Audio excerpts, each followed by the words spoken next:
அனைவருக்கும் வணக்கம். நம்முடைய சேனலை சப்ஸ்கிரைப் பண்ண எல்லாருக்குமே ரொம்ப நன்றிங்க. இன்றைக்கி மதுரை தங்கமிட்டு சமையலில் என்ன பார்க்க போகிறோம்னா, சூப்பரான டேஸ்டியான ரேஷன் அரிசியில் எப்படி இட்லி சாஃப்டாக செய்யலான்னு தாங்க இன்றைக்கி நான் பார்க்க போகிறேன். நான் என்னோடய ஸ்டைலில் நான் எவ்வளோ சேர்க்குறேன்னு பாருங்கள். நான் இந்த மாதிரி தாங்க நான் அளவு எடுத்துக்கிறேன். பாருங்கள், இந்த டம்ளரில் ஒரு 4 டம்ளர் அளவு பாருங்கள் ரேஷன் அரிசி, அதுவும் புழுங்கல் அரிசி எடுத்திருக்கேன் பாருங்கள்.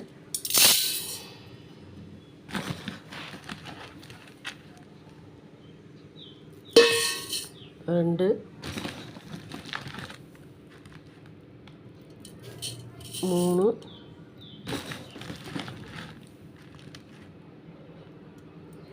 4 டம்ளர் அளவு பாருங்கள் ரேஷன் அரிசி எடுத்துக்கிட்டேங்க. இப்போ அரிசி எடுத்தோம் பார்த்தீங்களா, அதே டம்ளர்லேயே பாருங்கள் 1 டம்ளர் அளவு உளுந்து எடுத்துருக்குறேங்க. அதையும் பாத்திரத்தில் சேர்த்துக்கிறேன்.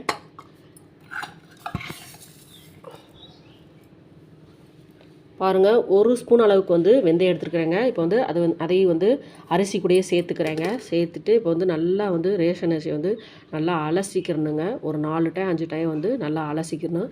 உளுந்தை நான் இப்போ மாவு அரைக்க போகிறேன் பார்த்தீங்களா, அந்த மாவு அரைக்க போகிறதுக்கு 1 மணி நேரத்துக்கு முன்னாடி மட்டும்தாங்க நான் நல்லா அலசிட்டு ஊற வச்சுக்கிருவேன்.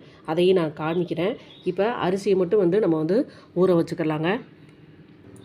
அரிசியை பாருங்கள், நல்லா ஒரு 4 டைம் 5 டைம் நல்லா அலசிட்டு எடுத்துக்கிட்டேன் பாருங்கள். இப்போ ஒரு 4 மணி நேரம் நல்லா அரிசி ஊறட்டுங்க. அரைக்கும் போது மட்டும் ஒரு மணி நேரத்துக்கு முன்னாடி மட்டும் நம்ம நல்லா உளுந்து அலசிட்டு ஊற வச்சுட்டு அப்புறம் அரைச்சிக்கலாங்க. பாருங்கள், அரிசி ஊற வச்சுட்டு கரெக்டாக ஒரு 4 மணி நேரம் ஆயிடுச்சுங்க. இப்போ அரைச்சிக்கலாம். அதே மாதிரி 1 மணி நேரத்துக்கு முன்னாடியே பாருங்கள் உளுந்து ஊற வச்சிட்டேங்க. இப்போ ஃபஸ்ட்டு நான் அரிசியை தாங்க நான் மிக்ஸி சாரில் தாங்க அரைக்க போகிறேன். கொஞ்சம் கொஞ்சமாக போட்டு அரைச்சிக்கலாம்.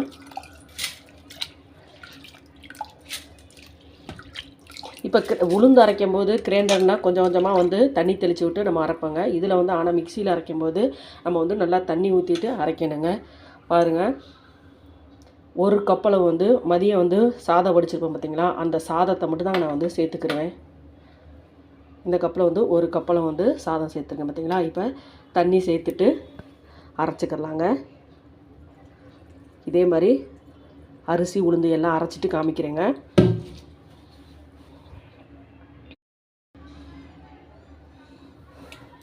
பாருங்கள், அரிசி இந்த மாதிரி நைஸாக அரைச்சிக்கிறணுங்க. இதே மாதிரி எல்லா அரிசியுமே அரைச்சிட்டு காமிக்கிறேங்க. உளுந்து அரைக்கும் போது மட்டும் நம்ம கிரைண்டரில் ஃபஸ்ட்டு தண்ணி ஊற்றிட்டு அப்புறம் தேவையான தண்ணி தெளித்து ஆட்டுவோம் இல்லைங்களா. இந்த மிக்ஸி சாரில் ஃபஸ்ட்டே தண்ணி சேர்த்துடணுங்க. சேர்த்துட்டு அரைச்சிக்கிறணுங்க. பாருங்கள், எல்லா மாவுமே அரைச்சிட்டிங்க. லாஸ்ட்டு கொஞ்சமாக உளுந்து அரைச்சி வச்சுருக்கேன் பாருங்கள்.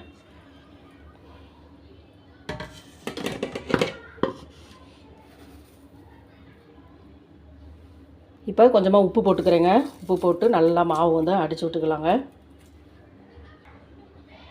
மாவு பாருங்கள், நல்லா உப்பு போட்டு நல்லா கரைச்சிட்டேங்க. இப்போ மூடி போட்டுட்டு நல்லா மாவு புளிச்சு வரட்டுங்க.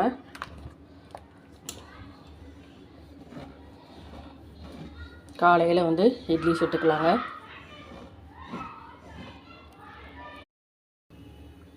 மாவு பாருங்கள், நல்லா புளிச்சிருச்சு பாருங்க. இப்போ இட்லி ஊற்றிக்கலாங்க.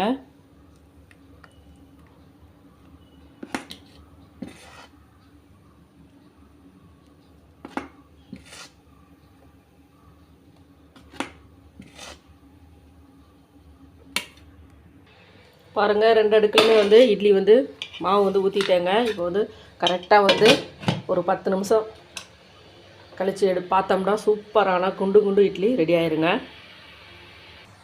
கரெக்டாக ஒரு 10 நிமிஷம் ஆயிடுச்சுங்க. பாருங்கள், கொஞ்சமாக லைட்டாக தண்ணி தெளிச்சிட்டு தொட்டு பார்த்தேங்க, மாவு ஒட்டலை பாருங்கள். இட்லி ரெடி ஆயிடுச்சுங்க. பாருங்கள், சூப்பரான சாஃப்டான இட்லி ரெடி ஆயிடுச்சு பாருங்கள். இதே மாதிரி நீங்களும் செஞ்சு பாருங்கள். நான் சொல்கிற அளவில் போட்டிங்கன்னா இந்த மாதிரி சாஃப்டாக வருங்க. ப்ளீஸ் நம்ம சேனலாக பார்க்குறவங்க நம்ம சேனலுக்கு ஆதரவு கொடுங்க. லைக் பண்ணுங்கள், ஷேர் பண்ணுங்கள், கமெண்ட் பண்ணுங்கள், சப்ஸ்கிரைப் பண்ணுங்கள். மறக்காமல் பெல் பட்டனை கிளிக் பண்ணுங்கள். நன்றி, வணக்கம்.